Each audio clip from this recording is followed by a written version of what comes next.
Hello everyone, welcome to the second week of our 45 days journey. In the last 1 week, I spoke extensively about how important it is for us to have a mastery over the choice of our words and also to have the alternatives ready so that we don't really sound very old, boring and traditional. But it's also a fact for all of us to accept that just by having a mastery over these two components, you can't really get the guarantee of having an amazing conversation. Because to make a conversation healthier and more promising, there are so many other things that needs to be put in right place. This week would be dedicated to talk about all of these things. So, without taking any more of your time, let me now begin with 5 such things which are equally important while we are conversing with people. Obviously, while we are talking with someone about something or we are speaking our heart out, the best thing which we want to bring out of that conversation would be a promising smile or a promising attitude from the listener's side. Like, how can I be strong enough or confident enough to call myself a good speaker if my listeners aren't really enjoying the same? In the same way, just having a good set of words and vocabulary, you can't really get this guarantee. For this, you need to also take care of your body posture. Imagine every day I'm coming here and talking to you people. I try to put myself in the best possible attire. I try to put myself in the best possible minimal makeup or get-up, and I also try to put myself in the best possible body posture. But imagine a situation if there is someone who is in the habit of speaking to you with the shoulders bent, with the face down, with looking here and there, the habit of not really concentrating in the conversation. Would you really like to speak to that person? Or would you really like to listen to what the person is saying? The answer would be obviously not.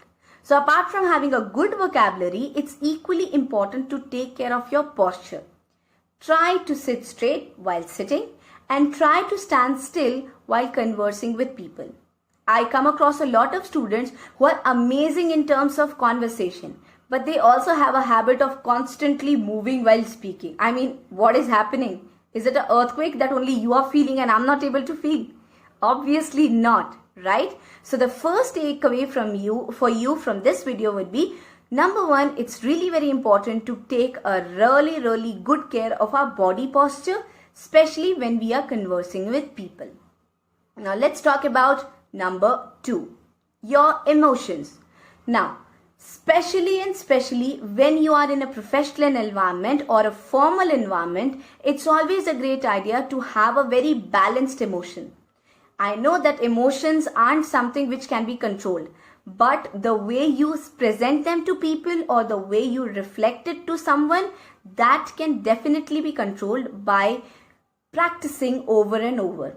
So even when you are extremely happy one day at your workplace, try to be normal. Even when you are extremely dull or unhappy one day, try to be normal. And even when you are literally annoyed because of something or someone, try to be normal. It's always a great idea to have a perfect balance of our emotions, especially when we are in a professional or formal environment.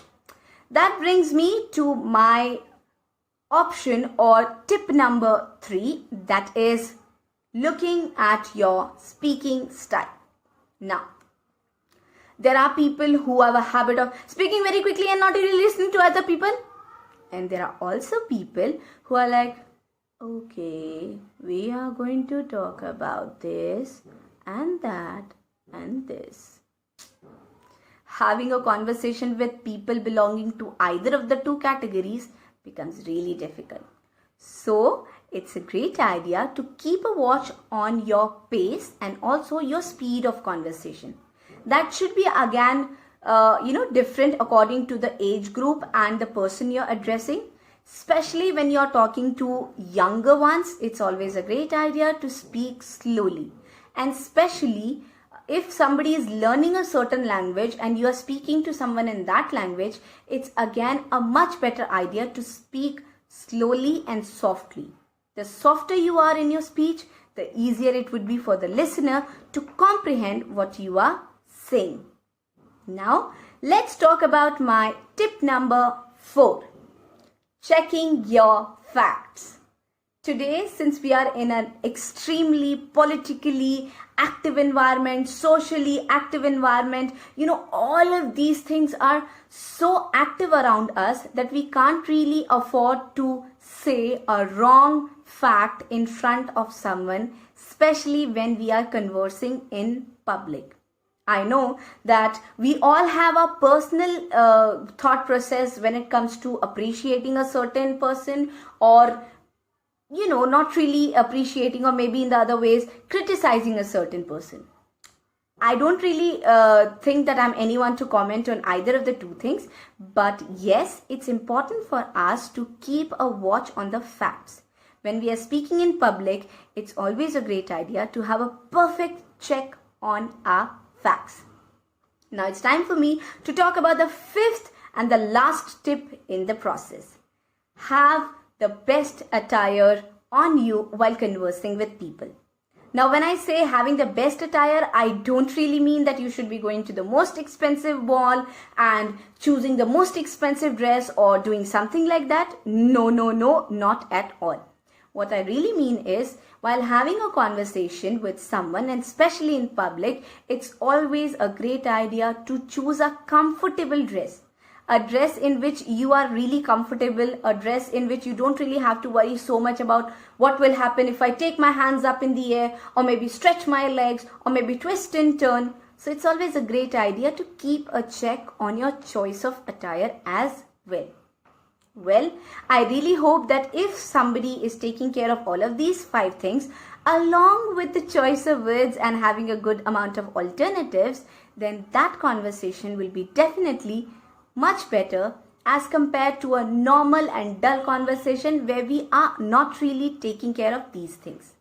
Before I end the video, I am going to leave you with the word of the day. The word is tutelage. Tutelage. It simply means giving a specific instruction to an individual.